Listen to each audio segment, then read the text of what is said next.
Greetings from Maliana. I'm at Maliana Airstrips, one of the destinations we fly to. And it's been a while since I posted my last video, and I thought I'll take this time as I wait for my colleagues to come back. And as mentioned in my previous video, that I will be sharing my journey, how I started with math, and also in the past years where I have worked with math. So this video was shot by a math photographer, and they interviewed me. So I'm taking this video to share, and this video will take you up to my journey in Africa. And for more stories to continue from Timor-Leste, I'll be posting in the days to come. My name is Lung Pinglak Tomta, and people started calling me Ping after I joined math. And I'm from Nagaland, northeastern part of India. It's very close to Myanmar. And I was in Arnhem Land with math, and I'm here in Nairobi at the moment, preparing myself to go to Juba. So I grew up with the dream to become a pilot, and yeah, I had no clue about civil aviation.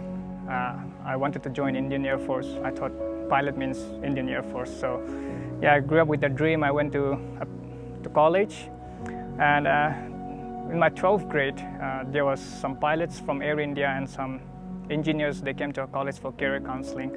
And that was the first time I was introduced to civil aviation. And when I got my 12th result, I failed my mathematics.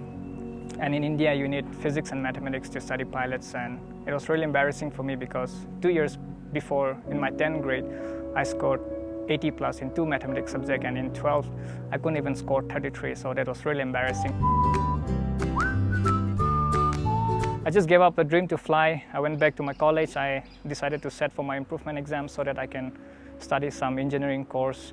So I stayed a year back, and then I set for my exams, and the next year I passed my mathematics. And I was trying for civil engineering and architecture, and yeah, by God's grace I got through civil engineering and everything was secured. I was almost going to do my admission, and one evening I was just walking back home and I went past my brother's shop. Maybe it was a God's plan or a coincidence. No, there's no coincidence, it's a God's plan.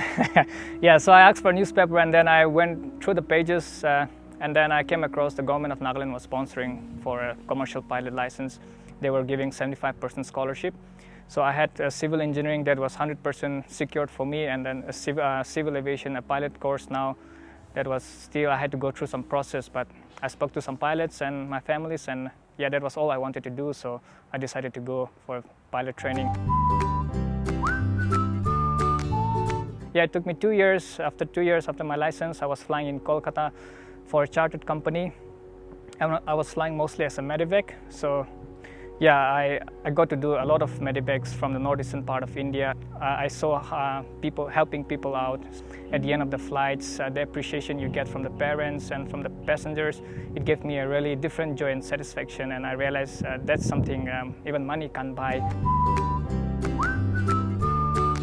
I started looking after the operations, and if you look in the eastern part of India, you will see Calcutta as a major city, and there's Bangladesh in between. Whenever we fly to the northeastern part of India, we overfly Bangladesh, and we had to get a permission as a non-scheduled operator. So as an operation manager, I was dealing with these permits, and there was a Muslim guy in Bangladesh. He looks after our permit, and yeah, he works in Bangladesh airport, and he was aware of math flying in Bangladesh. So yeah, out of nowhere, he asked me if I was a Christian, and I said, yeah, I'm a Christian. And he said, oh, there's a Christian organization called MAF in Bangladesh, flying and doing a similar kind of work. He was aware of my flying environment, so he asked me, if you're interested, why don't you have a look? I went through MAF website, and my first impression about MAF was I'm doing something similar, flying medevac, so why not do for a Christian organization? So, yeah, I didn't have my requirement. They wanted about 500 hours, and I had about 300. But I just decided to write my testimony, so I read a long testimony and I wrote it in Karen's office. And yeah, I was not expecting, but I heard back from them, and yeah, that's how my math journey started. Yeah, even today I feel like God did have a plan in my failure. So yeah, if I had not failed my mathematics, I wouldn't be here today. So yeah.